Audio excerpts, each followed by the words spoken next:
नमस्कार दर्शक बंधु Manjula Chatterjee Facebook page YouTube channel video. तो आज के आमी बानाबो कुमड़ो शाक। एर मध्य कोनो डाल पाता किच्छू नेই। कुमड़ो शाकटाके आमी केटे निये नुन दिए सीटी मेरे निয়েছি, 5খানা सीटी दिয়েছি। আর এখানে নিচ্ছি উপকরণে কাঁচা পেঁয়াজ, রসুন, ফোড়নে রসুন দেব। এখানে আছে কালো জিরে, কাঁচা লঙ্কা। কড়াইতে তেল গরম করতে দিয়ে দিয়েছি আর দেব হলুদ গুঁড়ো। এটা গরম হয়ে গেছে, আমি ফোড়নে দিয়ে দেবো। প্রথমেই দিচ্ছি আমি 2 কোয়া রসুন,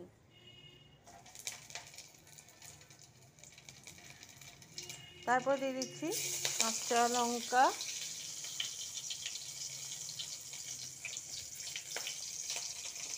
এবারে দিয়ে দিচ্ছি সামান্য কালো জিরে।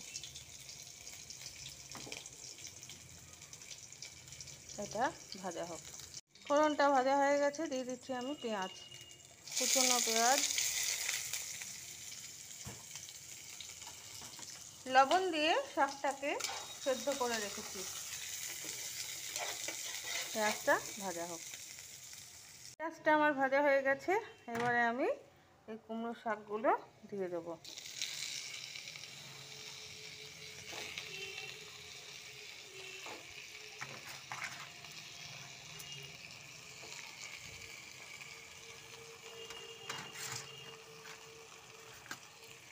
এবারে আমি এটাকে একটু মেশাবো।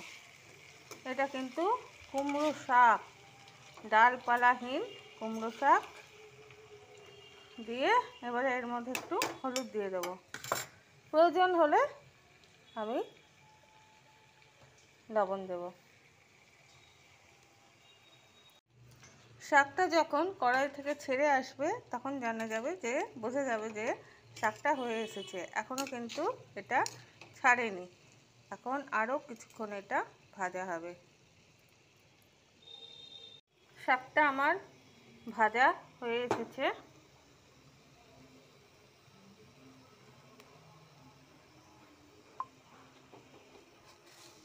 এবারে আমি একটু এখানে মিষ্টি দিয়ে দিচ্ছি। শাকে একটু মিষ্টি টিষ্টি না দিলে না ভাল লাগে না খেতে।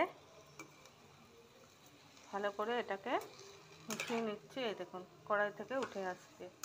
ব্যাস এরকম করে যখন ঝরঝরে হয়ে যাবে, কড়াই থেকে উঠে আসবে, জলের ভাবটা চলে যাবে, তখনই জানবেন শাকটা হয়ে গেছে। এইভাবে কুমড়ো শাক আপনারা ডাল পাতা ছাড়িয়েও এরকম করে বানিয়ে খেতে পারেন। যারা জানেন তাদের জন্য নয়, যারা জানেন না তাদের জন্য। আমি আমার অডিয়েন্সকে, ফলোয়ার্সকে, সকলকে, ভিউয়ার্সদের সকলকে ধন্যবাদ জানাই, যারা আমাকে এত দূর নিয়ে এসেছেন, আমার সমস্ত ক্রাইটেরিয়াকে আনলক করে দিয়েছেন। অসংখ্য অসংখ্য ধন্যবাদ। এই দেখুন শাকটা একদম ঝুরঝুরে হয়ে গেছে। আমি কিন্তু কাটিওনি, জাস্ট পাতাগুলো গোটা সিটি দিয়ে আমি এরকম করে দিয়ে দিয়েছি। এই দেখুন ঝুরঝুরে হয়ে গেল।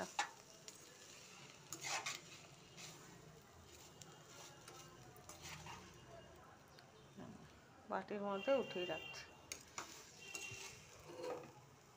কাটাকাটি বাটাবাটির কোনো ব্যাপার নেই। কুমড়ো পাতাটাকে সেদ্ধ করে এইভাবে প্রসেস দেখিয়ে দিলাম, আপনারা বিনা ঝঞ্ঝাটে বানিয়ে নিতে পারবেন।